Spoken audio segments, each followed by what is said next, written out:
பாருங்க சகோதர சகோதரிகளே, நான் இப்போ இங்க திருப்பரங்குன்றம் கோயில் வாசல்ல திருப்பரங்குன்றத்துல அறுபடையில முதல் படை வீட்டுல சாமி கும்பிட்டு உங்ககிட்ட பேசிட்டு இருக்கிறேன். இந்த திருப்பரங்குன்றத்துல கடந்த காலங்கள்ல நடந்த விஷயங்கள் உங்களுக்கு எல்லாரும் தெரியும். இங்க திருப்பரங்குன்றத்துல கார்த்திகை தீபம் ஏற்றப்பட வேண்டும் என்பது பக்தர்களுடைய கோரிக்கை.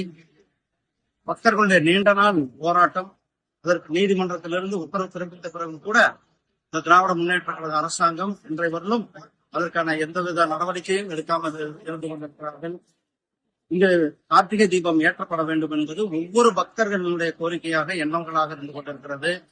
அதை வலியுறுத்தும் விதமாக நம்மளுடைய ஒவ்வொருவருடைய வீடுகளில் கூட, நம்முடைய தெருக்கள்ல, நம்முடைய கோயில்களுடைய வாசல்ல, கோயில்கள்ல நாம் அனைவரும் விளக்கேற்றி வைத்து கந்தசஷ்டி கவசத்தை பாடுவோம்.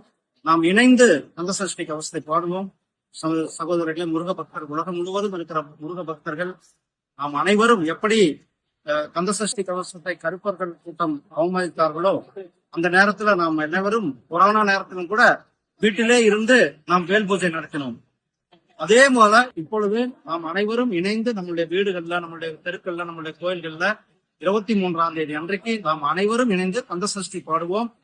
நாம் நம்முடைய எண்ணத்தை, நம்முடைய கார்த்திகை தீபம் திருப்பரங்குன்றத்துல ஏற்றுவதை வலியுறுத்துவோம் என கேட்டுக்கொள்கிறேன். நன்றி, வணக்கம். ஜெய்ஹிந்த், ஜெய் பாரத்.